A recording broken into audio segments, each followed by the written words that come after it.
So here we are, week 2, signs of the end times, and we're talking about why the nations of Europe and Russia are a sign to the world.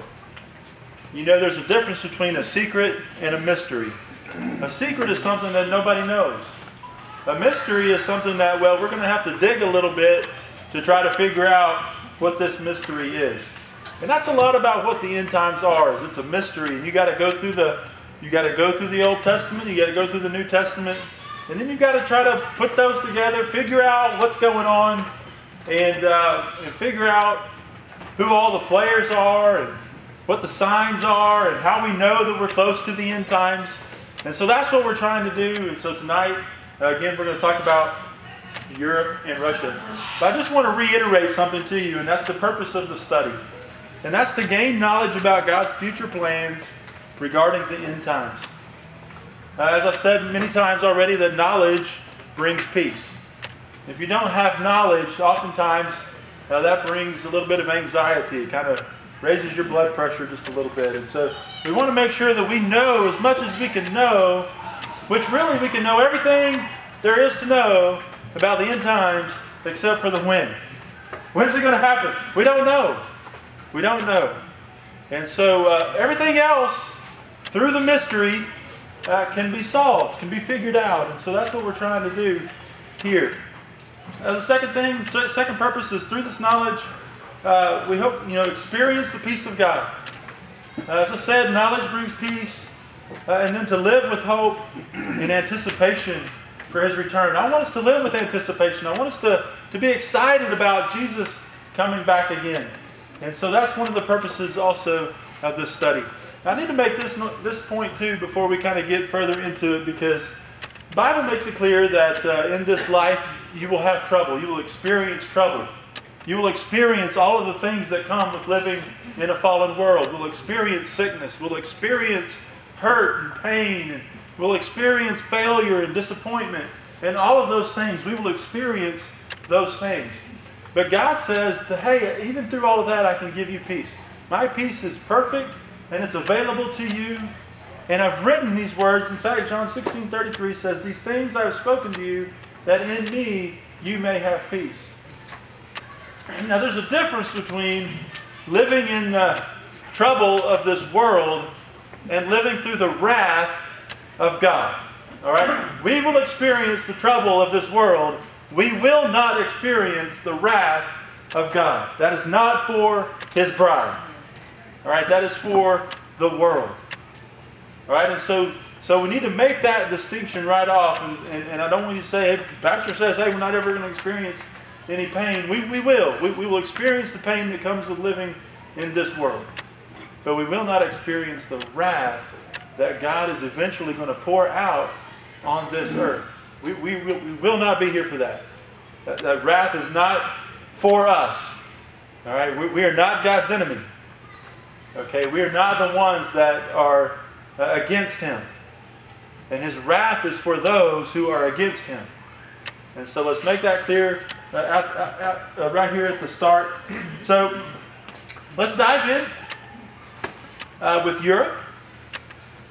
And this whole idea of Europe's involvement in the end times started about 2,500 years ago. Anybody remember that? I'm just kidding. Yeah, a long time ago. Babylon is the ruler of the world. They've got the biggest army, nation. They rule in everything. In fact, they've come in and they've taken over Judah and have sent all of those in Jerusalem into captivity. And one of those is Daniel. And you're familiar with Daniel and his life and his 3 friends and the experiences that they have in the book of Daniel are famous. But that's where we discover some of our end times mystery. And so Daniel 2, if you want to look at Daniel 2, we'll try to help out with some visuals here. So King Nebuchadnezzar is the leader of Babylon right now, and Daniel is a prophet that is in exile. I don't know if any of y'all had a nightmare that you've woken up from. You can't explain it. You don't know what happened. You don't know why you've had this dream, and it just scares the living daylights out of you. Well, that's what happened to King Nebuchadnezzar. Now, God gives him a vision in his sleep. Now, what's interesting about that is Nebuchadnezzar is a Gentile. He's a ruthless killer. He's totally against the Jews. But God gives him the vision of the end times. And so I think that's pretty interesting. But anyway, he has this vision. He wakes up. He can't, it frightens him. And he needs to know what this vision was, what it was all about, why he's having it, what does it mean, what's the interpretation of it. And so he goes to all of his wise men, everybody that should be able to interpret this dream for him. And he goes to them and says, hey, I had this dream last night. Tell me what it was, and then tell me why I had it. Well, nobody could do that. And so he ordered all of them to be killed. Well, Daniel gets involved, and he says, okay, give me a little bit of time. He goes back, and he gets his friends involved, and they pray, and they're asking God to help them in this matter, to give him the ability to, number one, tell him what dream he had, and number two, the interpretation of the dream. And so God does. God gives him the revelation of this dream, and he also gives him the interpretation of the dream. And so Daniel's able to go in front of King Nebuchadnezzar, and this is basically the dream that he had. King Nebuchadnezzar, you've had a vision of this statue, this incredible, beautiful, enormous statue, and the statue is going to represent the different eras of the nations that have ruled basically the world. And it starts with him. Starts with Babylon, and it's the head of gold. And so that's his kingdom. That's King Nebuchadnezzar's kingdom. Well, Daniel says, well, guess what? Your kingdom's not going to last. There's going to be another kingdom come in and take over, and they're going to rule the world. And that's the chest and the arms of silver, and that's Median and Persia. And but they're not going to stand there forever either. They're going to be defeated, and that's why you get the belly of bronze, and that's Greece. That's Alexander the Great comes through and demolishes everybody and takes over the whole world. And, well, his kingdom doesn't last either. There's going to be another one, and that's why you get the legs of iron.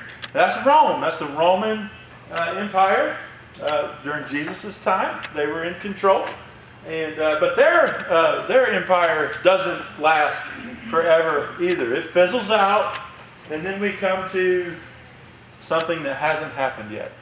We come to an empire that has not come onto the scene yet, and that's where we get the feet of clay and the feet of iron. So you think about it. Here the nation of Israel, God's chosen people, have been taken into captivity, and they're wondering, is God finished with me? Is God done with our nation? Are we ever going to go back to our homeland ever again? And you can imagine being exiled away from your homeland, thinking that, God, what's going on? Are you done with us? The promises that you gave Abraham, are they going to come back? Are we going to be able to enjoy that? And so God, in His graciousness and His love and His faithfulness to His people, He says, I'm going to show you. I'm going to show you what's going to happen. I'm going to show you how faithful I am to my people. This is not going to last forever. You're not going to be in exile forever. There's going to be a period of time when you come back home, enjoy your land, prosper in your land, and then the end's going to come. And so, anyway, the feet of clay and iron. Let me read a part of this to you. This is Daniel speaking to King Nebuchadnezzar. He says, Your Majesty, in your vision, you saw in front of you a huge and powerful statue of a man shining brilliantly, frightening and awesome. The head of the statue was made of fine gold, its chest and arms were of silver, its belly and thighs were of bronze, its legs were of iron, and its feet were a combination of iron and clay. But as you watched, a rock was cut from a mountain by supernatural means. It struck the feet of iron and clay, smashing them to bits. The whole statue collapsed into a heap of iron, clay, bronze, silver, and gold. The pieces were crushed as small as chaff on a threshing floor, and the wind blew them away without a trace. But the rock that knocked the statue down became a great mountain that covered the whole earth.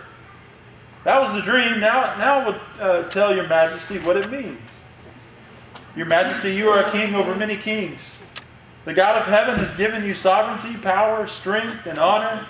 He has made you the ruler over the inhabited world, and has put even the animals and birds under your control. You are the head of gold. But after your kingdom comes to an end, another great kingdom, inferior to yours, will rise to take your place. After that kingdom has fallen, yet a third kingdom, represented by the bronze belly and thighs, will rise to rule the world. Following that kingdom, there will be a fourth great kingdom, as strong as iron. That kingdom will smash and crush all previous empires, just as iron smashes and crushes everything it strikes. The feet and toes that you saw were a combination of iron and clay, show that this kingdom will be divided. Some parts of it will be strong as iron and other parts weak as clay. This mixture of iron and clay also shows that these kingdoms will try to strengthen themselves. This is important right here. This mixture of iron and clay also shows that these kingdoms will try to strengthen themselves by forming alliances with each other through intermarriage. But this will not succeed, just as iron and clay do not mix. During the reigns of those kings, the God of heaven will set up a kingdom that will never be destroyed. No one will ever conquer it. It will shatter all these kingdoms into nothingness. But it will stand forever. And that is the meaning of the rock cut from the mountain by supernatural means, crushing to dust the statue of iron, bronze, clay, silver, and gold. The great God has shown your majesty what will happen in the future. The dream is true, and the meaning is certain.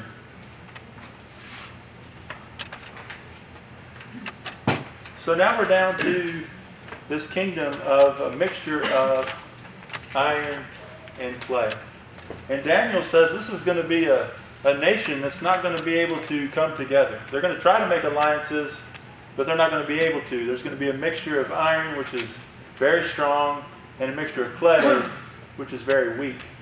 And so what we can come to know is that the nation on the earth that is doing that is the nation of Europe. And so Europe definitely has a role in the end times. They are the revived Roman Empire.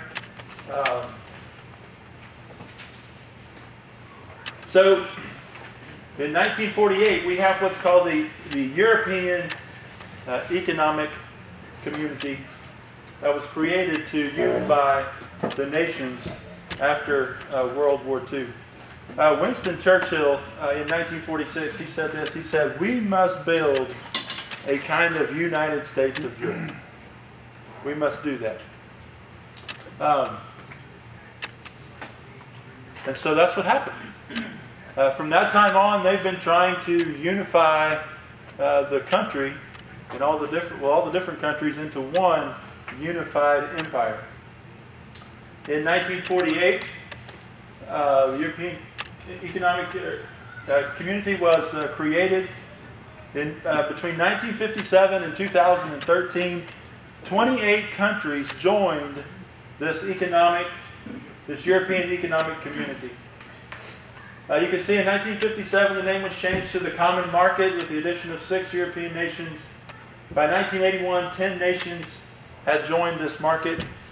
And by 2013, 28 countries had joined this market, which has now been changed to the name of the European Union. So what started out as the European Economic Community was passed down to the what we have today as the European Union. 28 countries. Well, as of 2013, 28 countries have been a part of this European Union. Great Britain has since dropped out, but there's no reason to believe that in the future they will jump back in.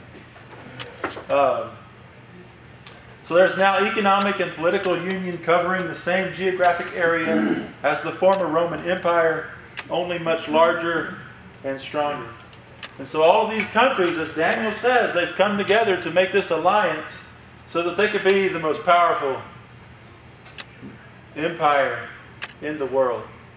All these countries together, they have about they make up about 400 million people, which is larger than the United States. And so they are very powerful. In 1992, the economic borders between European nations were removed, making commerce and travel between these member nations as seamless as traveling from state to state here in the United States. 2002, the euro currency was introduced. And you can see 2013, 28 nations, which now it's 27, and make up the European Union. The interesting thing is as we read that this power needs to be in place before God's kingdom can appear and destroy it. So they have to be there. This European Union has to, be a real thing, so that when God's ready to come, He can destroy it. Well, so that's Daniel chapter 2. That's King Neb's vision and Daniel's interpretation of that vision. In Daniel 7, God gives Daniel a dream and a vision. And I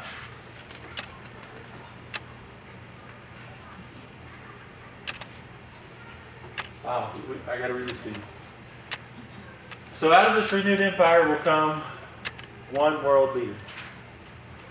And here's a quote that's interesting. It says, "We do not need another committee. We have too many already. What we want is a man of sufficient stature to hold the allegiance of all people and to lift us out of the economic morass into which we are sinking. Send us such a man, and be he God or devil, we will receive him." Wow. Right? That is Paul Henry Spate, first President of the United Nations General Assembly, first President of the European Parliament, and one-time Secretary of NATO. Bring us somebody that we can follow. And boy, does he know what he's speaking right there. I mean, that's pretty crazy. So present 27 members, 400 million citizens.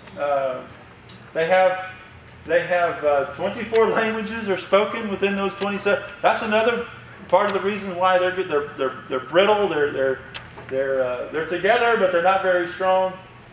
Their motto is "United in Diversity," and currently there are 10 currencies in use, with the euro being the most dominant. And so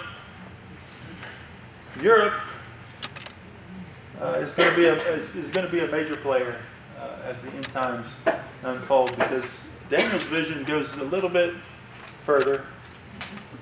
But basically it's the same vision. It's not using a statue. It's using beasts and animals and things like that. I think I have a picture. I don't have a picture. Well, it's back in the... Hang on, I do have a picture. Part of that statue. Yeah.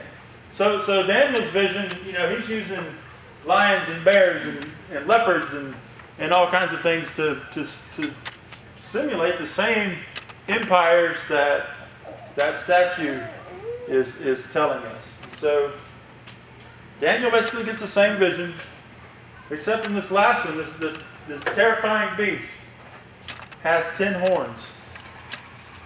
And they represent 10 kings that will rule the empire, that will rule the European empire. Then another king will arise. He's considered a little horn that will come up, and 3 of those 10 horns will fall away. In fact, it says he will subdue 3 of them. Let me see here.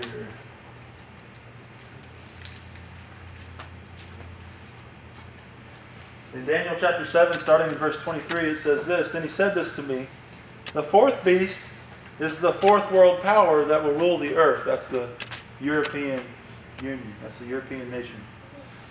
It will be different from all the others. It will devour the whole world, trampling everything in its path. Its 10 horns are 10 kings that will rule that empire. Then another king will arise different from the other 10, who will subdue 3 of them. He will defy the Most High and wear down the holy people of the Most High. He will try to change their sacred festivals and laws, and they will be placed under his control for a time, times, and half a time. That's 3.5 years. But then the court will pass judgment, and all his power will be taken away and completely destroyed. Then the sovereignty, power, and greatness of all the kingdoms under heaven will be given to the holy people of the Most High. They will rule forever, and all rulers will serve and obey them. And that was the end of the vision. So from the Babylonian Empire, the head of gold,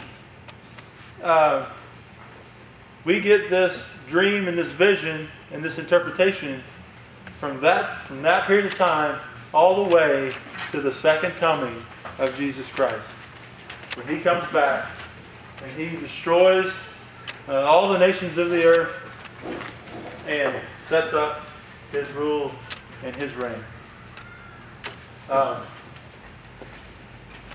So out of Europe is going to come these 10 cities, and out of these 10 areas, kings, these 10 kings, and out of these 10 kings, there's going to be another rise up and subdue 3 of them, and that's where they're going to leave you hanging. What is that little horn?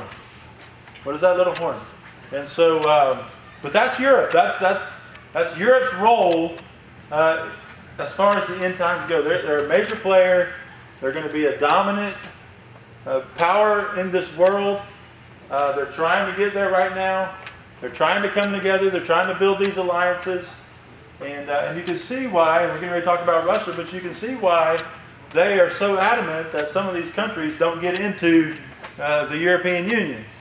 They do not want that alliance. They do not want them to be as strong as they're trying to be. And so that brings us to Russia. Now, let me get back over here to Russia. All right. So Russia is going to be another player that is going to be a part of the end times. In fact, several years ago, it was told to me hey, as far as end times go, keep your eyes on Russia. Watch Russia. What is Russia doing? Keep your eyes on them. And so I've always just held that in my heart, just to keep an eye on what Russia's doing. And Russia's doing some pretty crazy things right now. We know Russia used to be a superpower. Along with the United States, they were the 2 superpowers of the entire world. And in 1991, we saw the fall of the Soviet Union. And basically taking them out of the picture. Right? They no longer were a superpower. But that doesn't mean that they're not trying to become a superpower again. In fact, under President Putin, 2014, they invaded Crimea, took that back. They believed that part of the region belonged to Russia. And then we've recently just witnessed the invasion of Ukraine. They're trying to pull Ukraine back into, they believe Ukraine is a part of Russia as well. So what Putin is trying to do is he's trying to get his country back to where it was back when Russia was a superpower. And so he's working hard to do that. And you can see there, sensing a lack of American will, which we do not have right now. There's no will on our part to have any kind of world, anything. So they're testing us. And the whole world's testing us right now. trying to see if we're going to be this superpower that we claim that we are. And so, seeing the lack of American will, Russia is testing all observers as it moves to center stage in world politics. We can say with biblical certainty that Russia will move into a pivotal place of power in the last days. Now, this is Ezekiel 38 and 39. All right, it hasn't happened yet. But it mentions Russia. It mentions the status of Russia and how powerful they are, how they're going to be the leader of this invasion into the country of Israel. And so we want to take a look and talk about them. All right, so starting in 38, the prophecy begins with 10 proper names. And the first one is Gog, which is a person. And as it goes on to explain, it's the leader, it's the president, it's the whatever the top whatever the top name is, that's who Gog is. Followed by 9 nations that will form an end times alliance against Israel. So let me read verses 1 through 6, chapter 38. All right. This is another message that came to me from the Lord, Son of man. Prophesy against Gog of the land of Magog, the prince who rules over the nations of Meshech and Tubal. Give him this message from the sovereign Lord. Gog, I am your enemy. I will turn you around and I'll put hooks into your jaws to lead you out to your destruction. I will mobilize your troops and cavalry and make you a vast and mighty horde, all fully armed.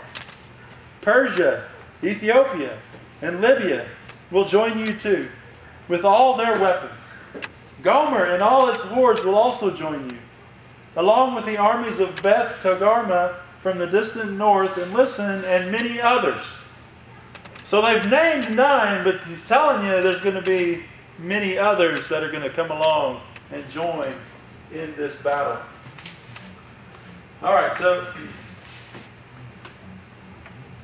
we've got Magog, Rosh, Meshech, Tubal, Persia, Ethiopia, Libya, Gomer, and Togarmah. And here's a map. Basically, from every direction, there's going to be some enemy nations that are going to come against the nation of Israel. I couldn't get Russia on the picture. They're way up there. But you can see Turkey, and you can see Iran, you can see parts of Africa over here, Libya, and then you can see all the rest that are there on that. So let's. So Rosh is where we get Russia from. The Hebrew meaning of the word Rosh or Russia is head or top or summit. That lets us know that Russia is going to be the leader of this particular alliance and of this particular invasion of Israel. Ezekiel 38:6 and Ezekiel 38:15 talk about a country that's distant north or far north, and that's another thing that helps us to determine that, hey, they're talking about Russia, because if you look at Jerusalem and you go straight north, you run into Russia. It says Gog is the prince of Rosh, Meshech, and Tubal. So here you've got this leader of Russia who's going to be the leader of this alliance of nations that's going to come down and invade Israel. We're going to look at the alliance. I don't think I put that on there. Okay. Hang on, you can't read that. Can't get ahead of myself. Let's talk about the alliance for just a second. Running out of time. Magog, here's the interesting thing. Most of these countries are grandsons of Noah. Yeah. Interesting little side note. Magog, grandson of Noah. These are basically your stand nations, like your Kazakhstan and Kyrgyzstan and Afghanistan and all of those countries that have the stand in their last name. That's just a kind of an easy way to recognize who Magog is. Meshech and Tubal, also grandsons of Noah. They're probably talking about maybe Moscow or Tobolsky, or could be also territories in modern Turkey. So there's kind of some gray area with those two. Persia is Iran, and we know how much Iran hates Israel. Ethiopia, from the grandson of Noah. Where it is today, And when they're talking about Ethiopia, is the modern country of Sudan. Some versions of the Bible say Put, P-U-T, Put. I think that's right. Yeah. Gomer, grandson of Noah. Some scholars think they're referencing Germany, but you can see Gomer here is stopping in Turkey. So probably some gray area there as well. Togarmah, great grandson of Noah, and that is also up in the area of Turkey. And then, as I said, 38:9 mentions possibly more nations involved in the invasion of Israel. And just World War III, no doubt. That's gonna get ugly. Now we can move on. A few more minutes here. Why will Russia and this coalition of armies attack Israel? Well, 3 reasons according to Ezekiel chapter 38, verses 11 and 12. They're going to come to seize Israel's land. Right? They want the land.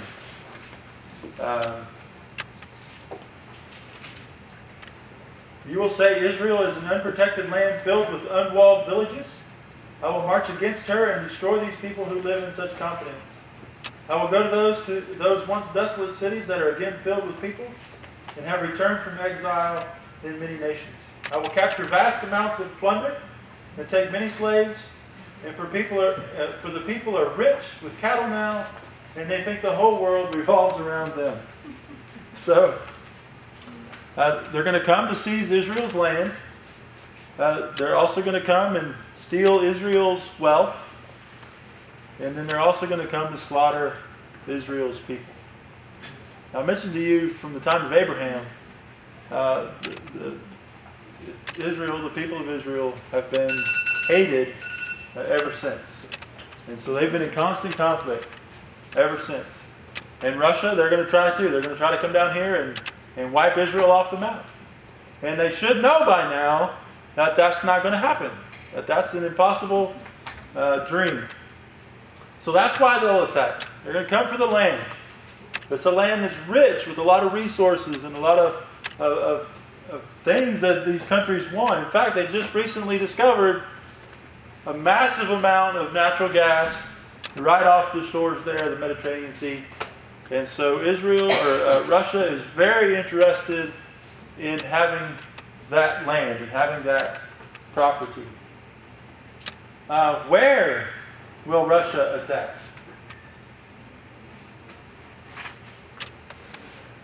Ezekiel 38:8 lets us know that it's gonna happen there on the land of Israel. Now, what's interesting is Russia is about 800 times larger than Israel in land size. You would think that Russia has the upper hand, especially if they're coming armed with all of these other nations. You think they would have the upper hand. Definitely have the odds in their favor. But they don't have God. They don't have God. And if you have God on your side, then you don't have to worry about things that are 800 times your size. Right? When will Israel invade Russia? Well, these 3 things have to happen in order for this invasion to happen. According to Ezekiel 36 and 38, Israel must be present in her land. Israel must be present in her land. And so we know that from 1948, when they returned to their land after 1900 years of being spread throughout the world, they have come back into their land. They now occupy Israel, so we can put a check by that. They have to occupy their land. They do. All right? Israel must be prosperous in her land. Well, we could put a check by that too. And I put a couple down here for you to look at. 3rd most listed NASDAQ companies in the world. Largest number of startups in the world per capita. 18 billionaires, 105,000 millionaires. They recently discovered the massive amount of natural gas. And then this one, I just like looking at this one. Their tomato plants produce about 10 times more tomatoes than any other tomato plants around the world. That's God's blessing on that country. And so, and what? In the form of tomatoes. That's right. They are blessed with tomatoes. So, yeah. So, if you like tomatoes. The third thing is Israel must be peaceful in her land. Right?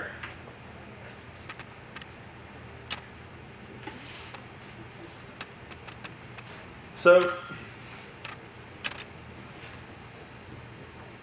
this is the condition that remains to be realized. This is the one part of the three parts that hasn't been realized yet. We put question marks there. Are they peaceful? Well, not where they are. They deal with other nations all the time that want to take them out, and so they're constantly defending themselves. They're constantly trying to live in peace, but just the Arab countries, the Islamic countries, they don't want them to live in peace. But what is interesting is, though, according to an Israeli that lives there, that has traveled the world extensively, says, you know what, we aren't worried about letting our kids go out and play. But he said, if I were in the United States, I'd be worried about letting my kids go outside and play. So in a sense, he says they're the most secure, they're the most blessed, abundant, prosperous that they've ever been. But we all know that everybody in that area of the world has their bombs and their rocket launchers pointed right at Israel. And so right now, there's no peace. So something unusual must happen to make her think she is secure. Something's going to have to happen to make Israel feel like I can let my guard down. Nobody's going to come throw lob bombs at me. But we can finally feel like we live in peace. Could that be a peace treaty? And that's where we'll have to leave you hanging again. Because tonight was just an introduction. I wanted to introduce to you that, hey, Europe's going to be involved, Russia's going to be involved, this is how they're going to be involved. And so as we are looking for the signs of the end times, we need to keep our eyes on Israel and what's going on in Israel. But also, listen, what's going on with Russia right now is no coincidence. Right? Putin is moving us toward that final invasion. He wants to invade Israel. So if he can get Ukraine and just kind of keep on going, he'll eventually get to the place where he'll be able to come down and invade Israel. So keep your eye on Israel, or keep your eye on Russia, and keep your eye on Europe as they continue to try to build those alliances and make themselves stronger. Start looking for maybe some leaders to step up. Just start looking at some of these signs that we know are pointing to Jesus' return. And so next week, we're going to look at the United States. What is the role that they play in the end times? Do we have a role? Are we even going to be here? I mean, so we're going to talk about that. I hope you'll come back. But for tonight, I'll end with this right here. According to, this is an interesting little fact here. According to Orthodox church traditions, and it's on your paper, the disciple Andrew was first brought the gospel to the region of Belarus, Russia, and Ukraine. And the baptism of Vladimir the Great and his family in Kiev in AD 988 marks the official beginning of Christianity in Russia. That is so interesting that Christianity was the religion in Russia. Prior to the Bolshevik Revolution in Russia in 1917, Christianity was the dominant religion of Russia. But after 1917, the USSR became officially atheistic, based on the teachings of Marx and Lenin. That's interesting, because where is America headed? Who are we listening to? Who are the teachings that our kids are being taught? The same two people. And so we are heading the same direction that the Soviet Union. And so, but since the fall of the Soviet Union in 91, the Russian Orthodox Church has gradually gained restored freedom while maintaining its distance from the state. All we got to do is look around. Look around the world. And we can see where we're headed. And we're headed to the very end. Amen. Let me pray for us. Father, we love you. We just thank you for our time together tonight. And God, I thank you for this information that we are learning, the knowledge that we are receiving from you, from your word. and from those, Father, that have been studying the end times for over 50 plus years. And so God, I just pray that you'll continue to help us to understand. Father, give us wisdom. Help us to be able to know what the signs of the end times are, and help us to be able to see and put things together and figure out the mystery. God, you haven't hidden this from us. It's no secret. You've given us everything that we need to know so that we can be prepared for your return. So, Father, I thank you for tonight, and I pray that we'll go home and study more and ponder these things and think about them and ask questions. And Father, I pray that as we continue to go through this study, that you'll continue to just help us to understand all there is to know about the end times. And we love you and praise you, and we ask these things in Jesus' name. Amen.